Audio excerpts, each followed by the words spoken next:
यह कहानी हमें ले चलती है करीब 20,000 साल पुराने उस युग में जब मानव छोटे छोटे समूहों में बंटकर रहते थे। फिल्म में हमें प्राचीन यूरोपीय लोगों के उस कबीले का दर्शन होता है जहां सब मिलकर शिकार पर निकलते हैं। यहाँ कबीले के प्राचीन परिवारन के मुखिया एयरगन को दिखाया जाता है। कुछ ही महीनों में सर्दी का मौसम आने वाला था, इसीलिए वे सब अपने साथियों के साथ ठंड के लिए भोजन जुटाने निकले हैं और उनके सामने विशाल भैंसों का एक बड़ा झुंड नजर आता है। सभी रेंगते हुए झुंड के करीब पहुंचते हैं। एयरगन जो सरदार है सही वक्त पर हमले का संकेत देता है। सब उन पर टूट पड़ते हैं। शिकारियों से बचने को भैंसें उल्टी दिशा में भागती हैं और उनमें से कई एक एक कर खाई में गिर जाती है, मगर एक जंगली भैंसा बच निकलता है और गुस्से में एयरगन के बेटे नोयान की ओर दौड़ता है। नोयान पहली दफा शिकार पर आया था, उसे बचाव के तरीके पता नहीं। एयरगन चिल्लाता है कि रास्ते से हट जाओ, लेकिन डर से नोयान भागने लगता है। वह भैंसा तेजी से आकर नोयान को सींगों पर उठा लेता है और खाई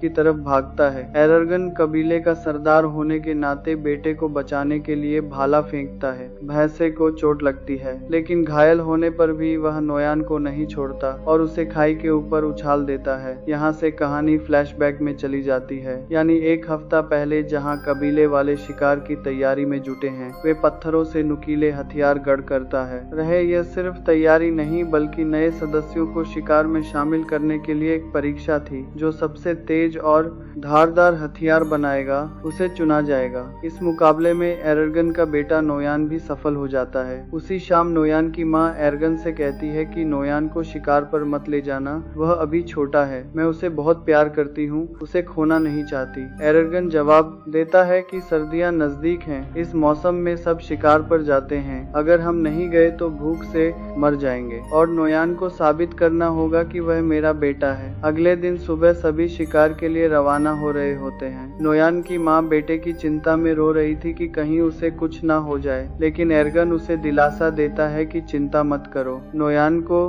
कुछ नहीं होगा, और वे निकल पड़ते हैं। थोड़ी दूर आगे एक और कबीला मिलता है जो ठीक वैसा ही शिकार पर निकला है ताकि सर्दी के लिए राशन इकट्ठा कर सके। लंबा सफर पार कर वे एक पत्थर के स्मारक तक पहुंचते हैं जो उनके पूर्वजों ने बनाया था। यह रास्ता बेहद जोखिम भरा था, जहां कई पूर्वजों ने जान गंवाई, इसलिए उन्होंने यह स्मारक उनकी स्मृति में खड़ा किया। आगे बढ़ने पर उन्हें एक जंगली सुअर दिखता है जिसे वे भाले से घायल कर देते हैं। एयरगन बेटे नोयान से कहता है कि तुम इसे खत्म करो, लेकिन नोयान ने कभी शिकार नहीं किया था। वह डर जाता है और सुअर की जान नहीं ले पाता, इसलिए एयरगन उसके हाथ से खंजर छीनकर सुअर को मार देता है और फिर बेटे से कहता है कि तुम इतने डरपोक निकलोगे यह मैंने कभी नहीं सोचा। यहाँ सिर्फ मजबूत जीवित रहते हैं, यही जंगल का नियम है। रात के अंधेरे में जब वे शिकार खा रहे होते हैं तभी अजीबोगरीब आवाजें सुनाई देती हैं। एयरगन सबको सतर्क रहने को कहता है। अचानक एक शेर आता है और उनके एक साथी को उठाकर ले जाता है। अगली सुबह वे उसकी याद में एक छोटी समाधि बनाते हैं और शिकार की खोज में आगे बढ़ते हैं, लेकिन मीलों चलने के बाद भी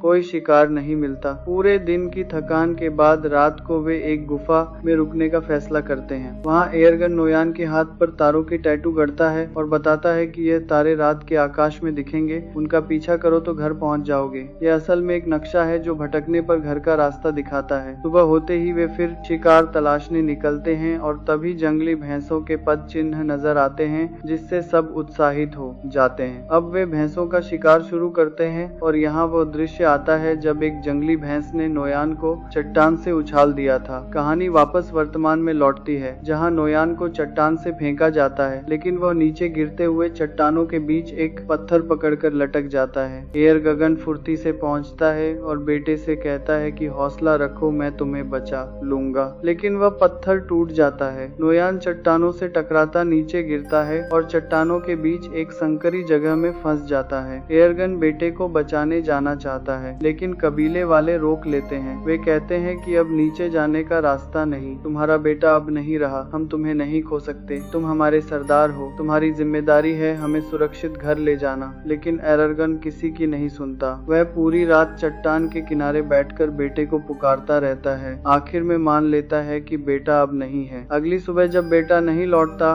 तो साथी नोयान की स्मृति में एक छोटी समाधि बनाते हैं और शिकार लेकर कबीले की ओर लौटते हैं। उनके जाने के थोड़ी देर बाद नोयान पर एक गिद्ध आ बैठता है और चोंच मारने लगता है, लेकिन इससे पहले कि वह उसे खाए नोयान की आंखें खुल बोलती हैं। वह गिद्ध को धकेल देता है और पिता को पुकारता है, लेकिन कोई जवाब नहीं मिलता। समझ जाता है कि सब चले गए, अब कोई मदद नहीं आएगी। वह हार नहीं मानता और चट्टान चढ़ने की कोशिश करता है, लेकिन ज्यादा ऊपर नहीं पहुंच पाता। नीचे गहरी खाई है, शायद किस्मत उसे दूसरा मौका देना चाहती है। जल्द ही तेज बारिश शुरू हो जाती है और खाई धीरे धीरे नदी में बदलने लगती है। उसे लगता है कि जीना है तो खाई में कूदना होगा। जब पानी गहरा हो जाता है, वह छलांग लगा देता है, लेकिन गिरते ही बेहोश हो जाता है। अगले दिन होश आता है तो वह किसी दूसरी जगह पर होता है। ऊंचाई से गिरने पर बच तो गया, लेकिन पैर की हड्डी टेढ़ी हो गई। वह पैर को लकड़ियों से बांधता है ताकि चल सके और फिर उस चट्टान पर पहुंचता है जहां से गिरा था। वहां देखता है कि साथियों ने उसकी समाधि बना दी तो रो पड़ता है। समझ जाता है कि पिता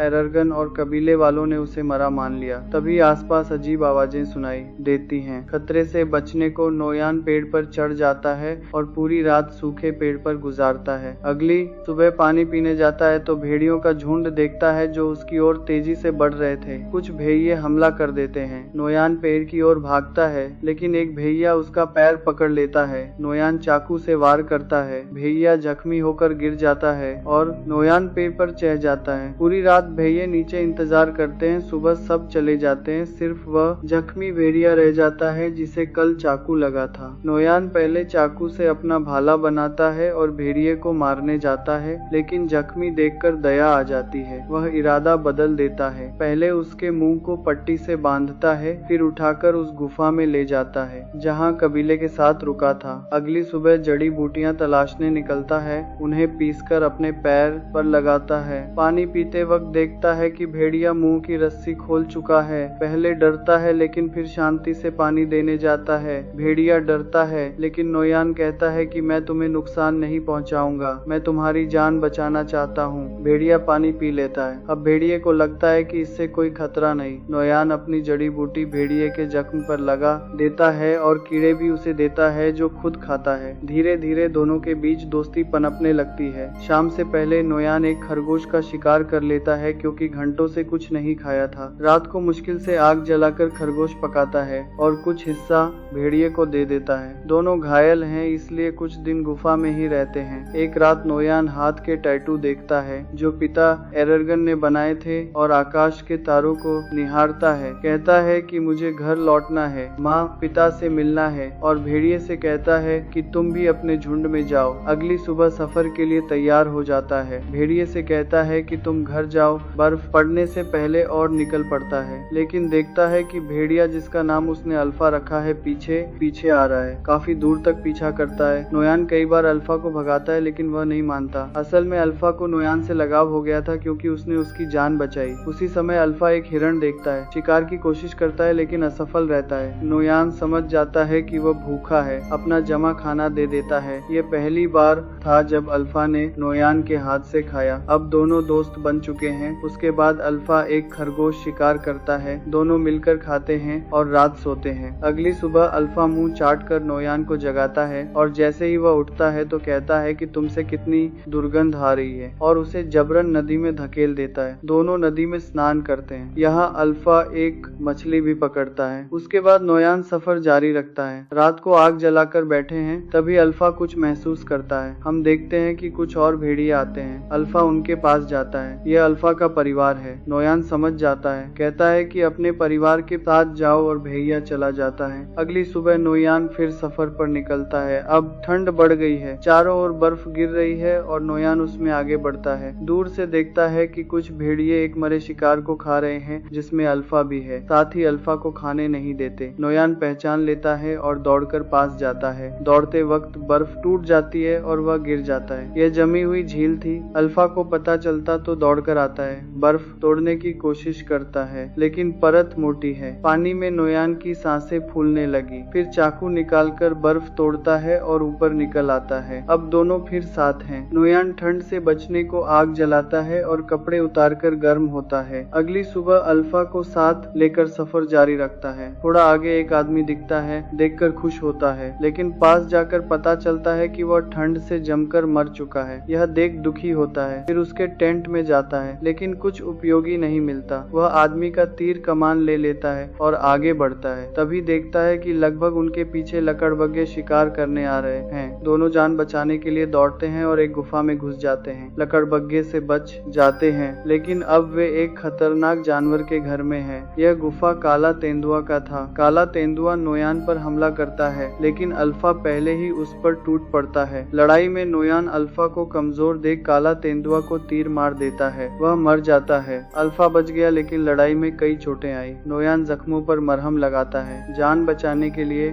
शुक्रिया कहता है और कभी न छोड़ने का वादा करता है। अगली सुबह दोनों सफर जारी रखते हैं। कई मील पार कर आखिर वह स्मारक मिल जाता है जो पूर्वजों ने बनाया था। देखकर खुश होता है। पता चलता है कि रास्ता सही है। अब कबीला ज्यादा दूर नहीं, जल्द पहुंच जाएगा। सफर जारी रखता है, लेकिन थोड़ी दूर पर अल्फा गिर पड़ता है। कमजोरी और जख्मों से चल नहीं पाता। नोयान बिना वक्त गंवाए अल्फा को गोद में उठाकर कबीले की ओर बढ़ता है। बर्फीला तूफान तेज था। हफ्तों से सफर कर रहा था, इसलिए मुश्किल हो रही थी, लेकिन हौसला नहीं हारा और धीरे धीरे आगे बढ़ता रहा। एक जगह पहुंचकर दूर से कबीला दिखता है। इसी दौरान पिता को भी लगता है कि कोई आ रहा है। इतने दिनों बाद घर देख खुशी का ठिकाना नहीं। जैसे तैसे कबीले पहुंचता है और गिर पड़ता है। नोयान को देख माता पिता दौड़ कर आते हैं। यकीन नहीं होता कि यह उनका बेटा है। वे मान चुके थे कि वह मर गया, लेकिन जिंदा देख बेहद खुश होते हैं। फिर नोयान पिता से कहता है कि अल्फा को बचा लो